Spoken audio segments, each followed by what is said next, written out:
Merry Christmas and Happy New Year from the Chennai Silks. Let the celebrations begin. Malli, malli, malli, malli, malli.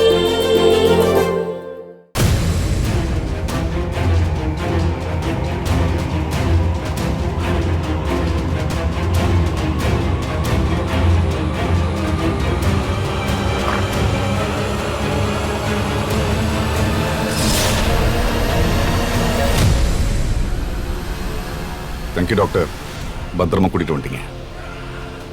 எனக்கு தான் உயிர் போய் உயிர் வந்துருச்சு. இதுக்கே இப்படியா? இது ரொம்ப சின்ன விஷயம்தான். இன்னும் நிறைய பண்ண வேண்டியது இருக்கு. தைரியமா இருங்க. இப்பயாவது என் ஃபேமிலிய நான் வீடியோ கால்ல பார்க்க முடியுமா? அதுக்கெல்லாம் இன்னும் நிறைய டெஸ்ட் இருக்கு. கொஞ்சம் வெயிட் பண்ணுங்க.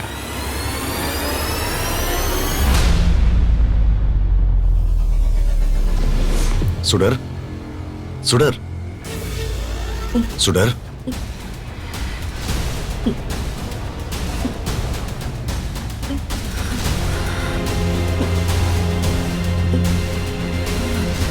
என்னது இது?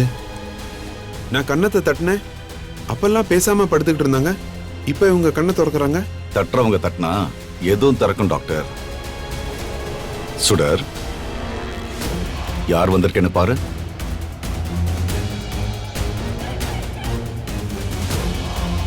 ரகு, தலை வலி தாங்கல. தலையில பலமா அடிபட்டிருக்கு. வலிக்காம என்ன செய்யும்? மிஸ்ஸஸ் ரேணுகா, நீங்க மாடியில இருந்து கீழே விழுந்திருக்கீங்க. நீங்க உயிர் பொழைச்சதே ஆச்சரியம். அவ்வளவு சீக்கிரமாலாம் உயிரை விட்டுற மாட்டா. ஏன் சுடர் டாக்டர்? சுடர், எழுந்திரி, மெதுவா எழுந்திரி. பார்த்து, மெதுவா. Slow slow slow slow slow slow. ஆமா, என்ன நடந்துச்சு? நீ எப்படி கீழே விழுந்த? அந்த மல்லிய ஏதாவது ஒரு கலட்டா பண்ணலான்னு அவ தாலிய கொடுன்னு அவகிட்ட கேட்டு விளையாடிக்கிட்டு இருந்தேன். கவனம் இல்லாம ஸ்லிப் ஆகி விழுந்துட்டேன். அந்த மல்லி ஒண்ணு கீழே தள்ளி விடலையே. நான் அவளை ஏதாவது பண்ணணும்னு நினைச்சுக்கிட்டு இருந்தேன். சச்சா, அவளுக்கு அந்த தைரியம்லாம் இல்லை. Then all right, leave her. இப்போ உனக்கு என்ன சப்போர்ட் வேணும்னு சொல்லு. மெடிக்கல் ரிப்போர்ட்ஸ் இப்போ எப்படி இருக்கு? தலை ரொம்ப வலிக்குது. நீங்க கண் முழிச்சிட்டீங்க, அதனால உயிருக்கு ஒன்றும் ஆபத்து இல்லை. உங்களால நார்மலா பேசவும் முடியுது. உங்களுக்கு எந்த பிரச்சனையும் இல்லை. ஸ்கேன் ரிப்போர்ட்லயும் பிரெயின்ல பிளட் கிளாட்டு, இன்ஜுரி மாதிரி எதுவுமே இல்லை. ஸ்கல்ல தான் அடிபட்டிருக்கு. சுடர், நீ என்ன ஃபீல் பண்ற? டாக்டர் பேசணும். சரி, ஓகே. சொல்லு சுடர். ரகு, இந்த அடி சாதாரணமா தான் இருக்கு. பெருசா ஒண்ணும் இல்லைன்னு தான் நானும் நினைக்கிறேன். ஆனா இதை நாம இன்னொரு விஷயத்துக்கு பெஸ்டா யூஸ் பண்ணிக்கணும்னு தோணுது. இன்னொரு விஷயம்னா என்ன சுடர்? மனநல சரியில்லாதவளா எவ்வளவு நாளைக்கு நடிச்சுக்கிட்டு இருக்கிறது? தொடர்ந்து நடிக்கிறது கஷ்டம் ரகு. இனியும் இதை கண்டினியூ பண்றதுல எந்த யூஸும் இல்ல. விஜயோட ஃபர்ஸ்ட் ஒய்ஃப்ங்கிற பேர்ல அங்க நான் இருந்தாலும் அதுக்கான உரிமையையோ அதிகாரத்தையோ என்னால எடுத்துக்கவே முடியல. ஏன்னா நான் புத்தி சுவாதீனம் இல்லாதவ. எல்லாரும் என்ன ஒரு குழந்தைய பாக்குற மாதிரி தான் பாக்குறாங்க. இந்த விபத்தை வச்சு எனக்கு மனநல சரியாயிடுச்சுன்னு சொல்லலாம். அப்பதான் விஜயோட முதல் மனைவிங்கிற அந்தஸ்தோட நான் வாழ முடியும். இங்க பாரு சுடர், இப்ப கூட உன்னை பத்தி மட்டும்தான் யோசிக்கிற. உன்னை பத்தி மட்டும்தான் நீ பேசுற. இப்போ உனக்கு அடிபட்டது மட்டும் எனக்கு தெரியாம இருந்துச்சுன்னு வை. இந்த டாக்டர் உன் தலைய ஸ்கேன் எடுத்து பார்த்துட்டு உன் மூளை குழம்புல நல்லா தான் இருக்குன்னு ரிப்போர்ட் கொடுத்திருப்பாரு. உன்னை வீட்டுக்கு இல்ல, ஜெயிலுக்கே அனுப்பியிருப்பாரு. சும்மா இல்ல, உன்னை காப்பாத்த டாக்டர் ஃபேமிலியை கஸ்டடி கொண்டு வந்து டாக்டரை மிரட்டி பெரிய வேலையெல்லாம் செஞ்சிருக்கேன். நீ ஆசைப்பட்டது அடையணும்னா இன்னும் பெரிய பெரிய வேலையெல்லாம் செய்ய வேண்டியது இருக்கு. அதை நீ எப்பவும் மறந்துடக்கூடாது. உனக்கு என்ன வேணும்னு எனக்கு தெரியாதா ரகு? மனநல சரியாயிடுச்சுன்னு சொன்னாதான் விஜய்க்கு நான் முழுசா பொண்டாட்டி ஆக முடியும். ஆனாதான் எல்லா பவரும் என் கைக்கு வரும். அப்பதான் நம்ம ஆசைப்பட்ட வாழ்க்கையை வாழ முடியும். நீ ஆசைப்படுறதையும் கேக்குறதையும் என்னால செய்ய முடியும். புரிஞ்சுக்கோ. எனக்கு புரியுது. ஆனா இடையில என்னை எதிர்க்கணும், எனக்கு துரோகம் பண்ணுங்கிற அந்த கிறுக்கு மட்டும் உனக்கு பிடிச்சிடக்கூடாது. அப்படி ஒரு எண்ணம் உனக்கு வந்தது, பின் விளைவுகள் நீ கற்பனை பண்ணி கூட பார்க்க முடியாத அளவுக்கு ரொம்ப மோசமா இருக்கும். அதையும் நீ ஞாபகம் வச்சுக்கணும். நம்ம 2 பேர் குடும்பையும் நம்ம 2 பேர் கையில தான் இருக்கு ரகு. ஒருத்தர் துரோகம் பண்ணிட்டு ஒருத்தர் உயிரோட இருந்துட முடியாது. என்ன நம்பு ரகு, நம்ம 2 பேருமே நல்ல வாழ்க்கைய வாழுவோம். அப்படின்னா அதுக்கான வேலையை உடனே ஆரம்பிச்சிடலாம். ஆனா எதையும் சடனா பண்ணக்கூடாது. ஸ்லோவா கொஞ்சம் கொஞ்சமா தான் பண்ணணும். அப்பதான் எல்லாரும் நம்புவாங்க. நீ வரி பண்ணிக்காத, நான் பாத்துக்கிறேன். டாக்டர், டாக்டர், நான் சொல்றத நல்லா கவனிச்சுக்கோங்க. இதுக்கு முன்னாடி இவளுக்கு மனநிலை சரியில்லைன்னு சொல்லிதான் விஜய் வீட்டுல இருக்கா. இப்போ நீங்க இவளுக்கு குணமாயிடுச்சுன்னு சொல்லணும். ப்ராப்பர் டெஸ்ட் ரிப்போர்ட் இல்லாம அது எப்படி சொல்ல முடியும்? அந்த டெஸ்ட் எல்லாம் எடுத்துக்கோங்க டாக்டர், ரிப்போர்ட்டும் வாங்கிக்கோங்க. ஆனா சொல்றது நான் சொல்றதா தான் சொல்லணும். இதெல்லாம் ஏன் நான் தெரிஞ்சுக்கலாமா? ஏன்னா உங்க ஃபேமிலி ஏன் கஸ்டடியில இருக்கு, அதான் காரணம். ஓகே சுடர், நீ உன் பொசிஷனுக்கு போ. நார்மலா இருக்கிற மாதிரி காட்டிக்காத. அடுத்து என்ன செய்யணும்னு நான் சொல்றேன். அது வரைக்கும் ரெஸ்ட் எடு. தேங்க்யூ ரகு. படுத்துக்கோ. ஸ்லோ ஸ்லோ ஸ்லோ பாத்து.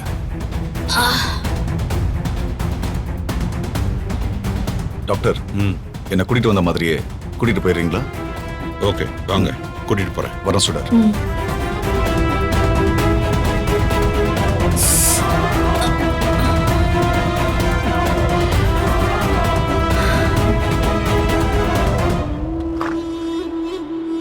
Doctor doctor, doctor Renuka mister Vijay, ரேணுகாக்கு மயக்கம் தெளிஞ்சிருச்சு. அப்பப்போ கண் முழிச்சு பாக்குறாங்க. டாக்டர் பேசுறாளா? ஏதாவது சொல்றாளா? இன்னும் அந்த அளவுக்கு சரியாகல. லேசா கண் முழிச்சு மட்டும் பாக்குறாங்க. மறுபடியும் கண்ணை மூடிடுறாங்க. இதுவே எங்களுக்கு ஆச்சரியமா தான் இருக்கு. கொஞ்ச நேரத்துக்கு முன்னாடி அவங்க இருந்த சிச்சுவேஷனை நாங்க பார்க்கும்போது அவங்க கோமா ஸ்டேஜுக்கு போயிடுவாங்களோன்னு நாங்க ரொம்ப பயந்துட்டோம். கடவுளே, இப்ப நாங்க போய் பார்க்கலாமா டாக்டர்? போய் பாருங்க, ஆனா டிஸ்டர்ப் பண்ணாம பாருங்க. தேங்க்யூ. வாங்க.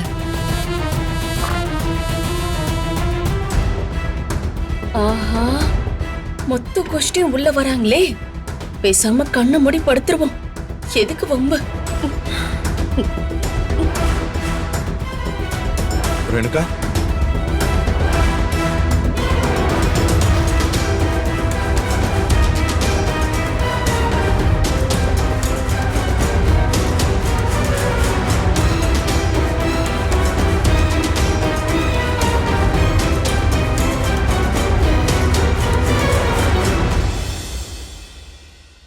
எதுக்கு ரேணுகா உனக்கு மட்டும் இப்படி நடக்குது? ஜாக்கிரதையா இருந்திருக்கலாம்ல, கவனமா இருந்திருக்கலாம்ல.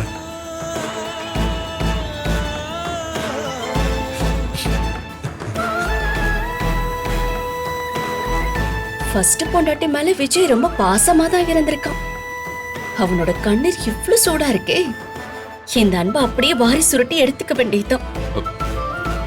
ரேணுகா, ரேணுகா, ரேணுகா, இங்க பாரு. ரேணுகா, மல்லி புடிச்சு தள்ளி விட்டுட்டா. பாவம், அதுக்கு இவ என்ன பண்ணுவா? கண்ணை மூடி கிடக்கிறவ கிட்ட கவனமா இருந்திருக்கலாம்னு பெருசா அட்வைஸ் பண்ண வந்துட்டான். எங்கேயும் வந்து உன் புத்தியை காட்டாத. மல்லிய போலீஸ் கூட்டிட்டு போயிருக்காங்கல்ல, அவங்க போடுற போட்ல எது உண்மை எது பொய்ன்னு கொஞ்ச நேரத்துல தெரிஞ்சிடும். உண்மைதானே வெளியில வரும், பொய் வெளியில வராத. அப்போ மல்லி வெளியில வந்துருவா. ஓ, மல்லிய போலீஸ் கூட்டிட்டு போயிட்டாங்களோ? செம்ம. ஒரு கல்லுல 2 மாங்காய். மல்லி 2 அடி வாங்கட்டும். கொஞ்ச நாளாவே அவ போக்கே சரியில்லை. அவ எதையோ கண்டுபிடிச்சிட்டான். அம்மா, இங்க எந்த பிரச்சனையும் வேண்டாம்மா. அக்காவை மட்டும் பார்த்துட்டு வெளியே போயிடலாம். சும்மா எப்படி போக முடியும்? ரேணுகா, ரேணுகா, இந்த திமிங்கலம் எதுக்கு நம்மளை எழுப்புது? மத்தவங்களை கூட சமாளிச்சிடலாம், இந்த திமிங்கலத்தை சமாளிக்கவே முடியாது. கண்ணை திறக்க வேண்டாம், அப்படியே மெயின்டைன் பண்ணுவோம்.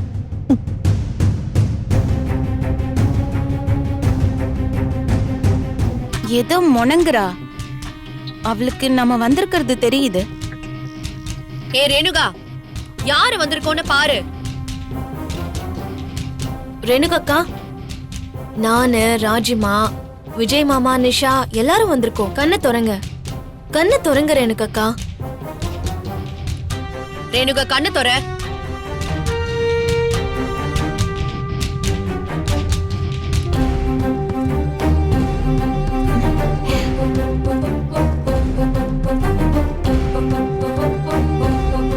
நான் எங்க இருக்கேன்? இது என்ன இடம்? ரேணுகா, உனக்கு லேசா அடிபட்டிருக்கு. நீ இப்ப ஹாஸ்பிட்டல்ல இருக்க. வாட்?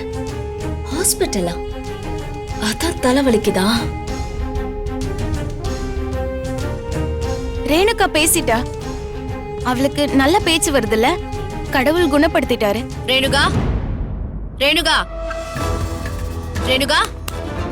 போதும். டாக்டர் தான் தொந்தரவு பண்ண வேணாம்னு சொன்னார்ல. வாங்க வெளியில போ. ஏய், அதான் கண்ணு முழிச்சிட்டால.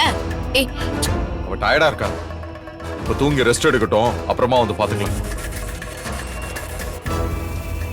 நீ இவ்ளோ கேரிங்கா பாத்துப்பியா விஜய்? இரு, எதுக்காகவே கண் முழிச்சு வரேன். உன்னோட ஒரு ரொமான்டிக் லைஃப் வாழ வேண்டியதுதான்.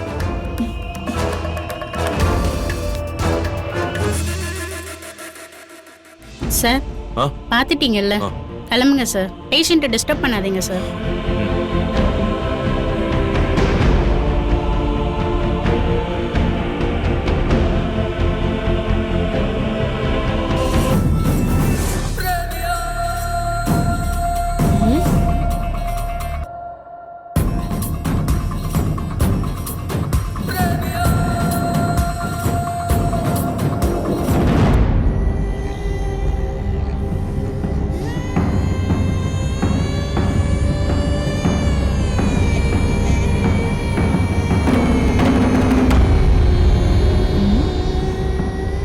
என்ன ராஜிமா, என்ன யோசிச்சுட்டே இருக்கீங்க? இல்ல, ரேணுகா கண்ணு முழிச்சால, அவ முகத்தை நீ பாத்தியா? பார்த்தேன். அவ வழக்கமா பாக்குற மாதிரியே பார்க்கல. அத நீ கவனிச்சியா? அவ பார்வை எல்லாரையும் கவனிச்சுது. வேற மாதிரி இருந்துச்சு, கவனிச்சியா? வேற மாதிரினா என்ன சொல்றீங்க? வழக்கமா ஒரு குழந்தை மாதிரி கொஞ்சம் கொஞ்சம் பாப்பால, அவ அப்படிலாம் பார்க்கல. ரொம்ப நார்மலா நம்ம எல்லார் மாதிரியும் பார்த்தாலே, அத நீ கவனிச்சியா? என்ன ராஜிமா, மாடி படியில இருந்து விழுந்திருக்கா, தலையில பலமா அடி வரப்பட்டிருக்கு. அதுல அவங்க ஏதோ மாதிரி பார்த்திருப்பாங்க. அது ஒரு விஷயமா? இல்ல ரஞ்சி, நீ அவளை சரியா கவனிக்கல. கீழே விழுந்து அடிபட்டதுல அவ மூளையில ஏதோ ஒரு மாற்றம் நடந்திருக்கு. அவ வேற மாதிரி பாக்குறா. அந்த பார்வை இருக்குல்ல, அது ஏதோ ஒண்ணு சொல்லுது. ராஜிமா, அவங்க வழியில ஏதோ முணுமுணுத்தாங்க. நீங்களா ஏதோ ஒண்ணு கற்பனை பண்ணிட்டு இருக்கீங்க. இல்ல ரஞ்சி, அவளை நீ பாக்குறதுக்கும் நான் பாக்குறதுக்குமே ரொம்ப வித்தியாசம் இருக்கு. அவகிட்ட ஏதோ ஒரு மாற்றம் தெரியுது. எனக்கு என்னமோ அவ மனநலம் பாதிக்கப்பட்டதுல இருந்து குணமாயிட்டாலோன்னு தோணுது. ராஜிமா, அதுக்கெல்லாம் சான்ஸே இல்ல.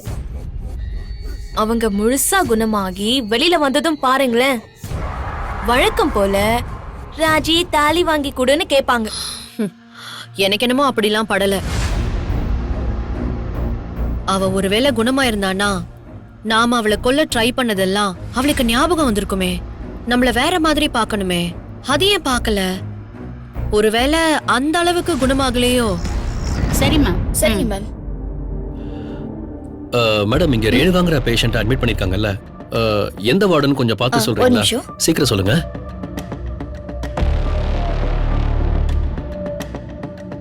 எது எப்படியோ ராஜிமா, அந்த மல்லி ஜெயிலுக்கு போறத யாராலையும் தடுக்க முடியாது. அப்படியே அவங்க குணமானாலும் அது அட்டெம்ப்ட் மர்டர் கேஸ் தானே.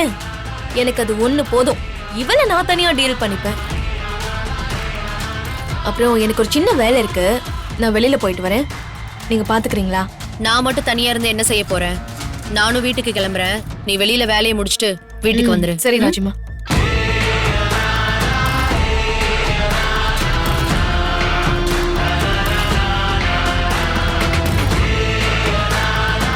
என்ன, அடுத்த நாடகத்தை அரங்கேற்ற ஆரம்பிச்சிட்டீங்க போல இருக்கு. உங்க வேலையை நீங்க நிறுத்தவே மாட்டீங்களா? ஹலோ, அந்த மல்லி ரேணுகாவை தள்ளிவிட்டு கொலை பண்ண பாத்திருக்கா. ம். அத கேட்காம நீயும் அவங்க கூட சேர்ந்து எங்க பக்கம் பாயிர? நானும் எல்லா விஷயத்தையும் கேள்விப்பட்டு தான் இங்க வரேன். இதுல நீங்க என்ன பண்றீங்கன்னு எனக்கு தெரியாதுன்னு நினைச்சிட்டு இருக்கீங்களா? எல்லா விஷயமும் எனக்கு தெளிவா தெரியும். தெரியுதுல்ல? போய் என்ன செய்யணுமோ செய். அதுக்கு அஞ்சுற ஆள் எல்லாம் நாங்க கிடையாது. உங்க திமிருக்கெல்லாம் ஒரு விடிவு காலம் சீக்கிரமே வரும். அதுக்காக தான் காத்துக்கிட்டு இருக்கேன். காத்துரு நல்லா காத்துரு. இப்போ முதல்ல இடத்த காலி பண்ணு.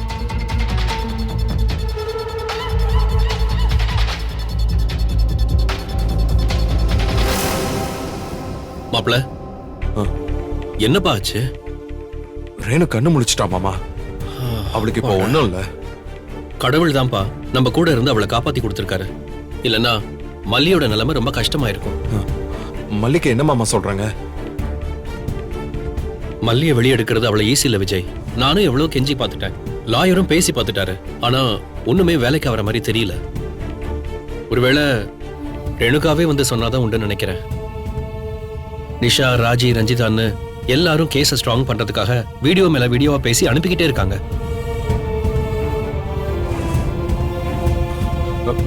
மல்லி இப்ப என்ன பண்றா? மல்லி தைரியமா தான் இருக்கா. ஆனா எனக்கு தான் அவளை அப்படி பார்க்கவே முடிய மாட்டேங்குது.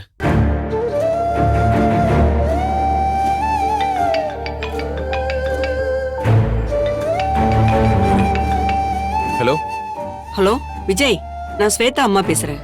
சொல்லுங்க ஸ்வேதாமா. நாங்க ஒரு ரிசப்ஷனுக்கு கிளம்புறோம். வெண்பா எங்க வீட்ல இருக்கா. அதான் என்ன பண்றதுன்னு தெரியல.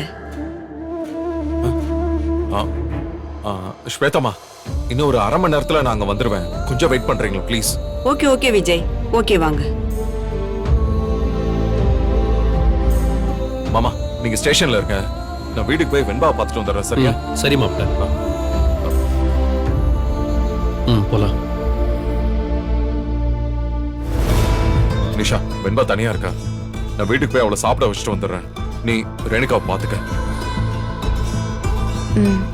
அதான் ரேணுகா தான் இப்ப சரியாயிட்டல்ல, ஒன்னும் ஆகாது. நீ பயப்படாத. நான் வந்துடுறேன். வாங்க மாமா. வா மாப்ள.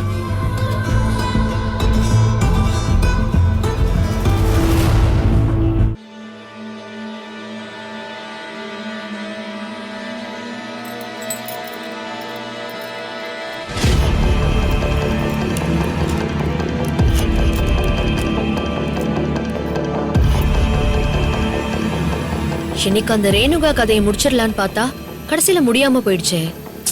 அதுவும் ஒரு விதத்துல நல்லதுக்குதான். ஆனா ஒரு விதத்துல மல்லி உடைஞ்சிட்டா.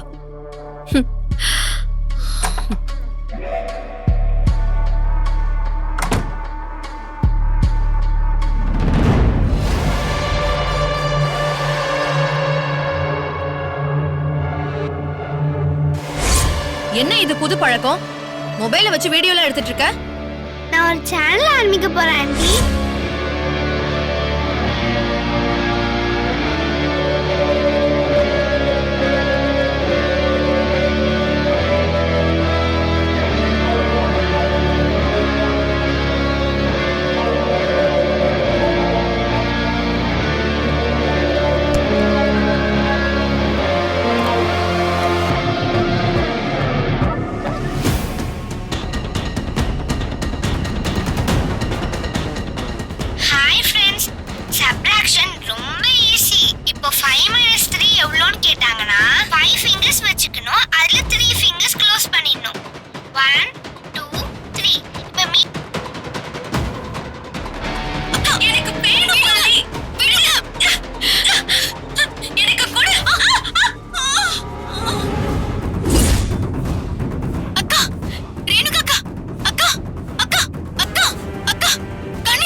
ஐயோ, மல்லி கையே படல.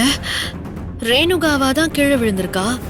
இந்த வீடியோ மட்டும் யார் கையிலயாவது சிக்குச்சுன்னா நாம சொன்னது பொய்ன்னு ஆயிடுமே. மல்லி மேல தப்பு இல்லைன்னு ஆயிடும். அவ வெளியில வந்துருவா. நல்ல வேலை நம்ம கையில சிக்குச்சு.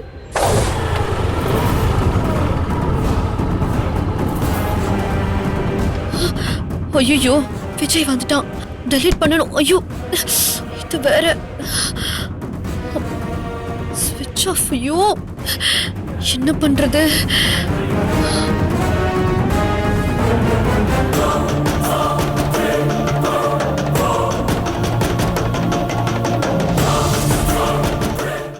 Merry Christmas and Happy New Year from the Chennai Silks. Let the celebrations begin. Merry Christmas and Happy New Year from the Chennai Silks. Let the celebrations begin.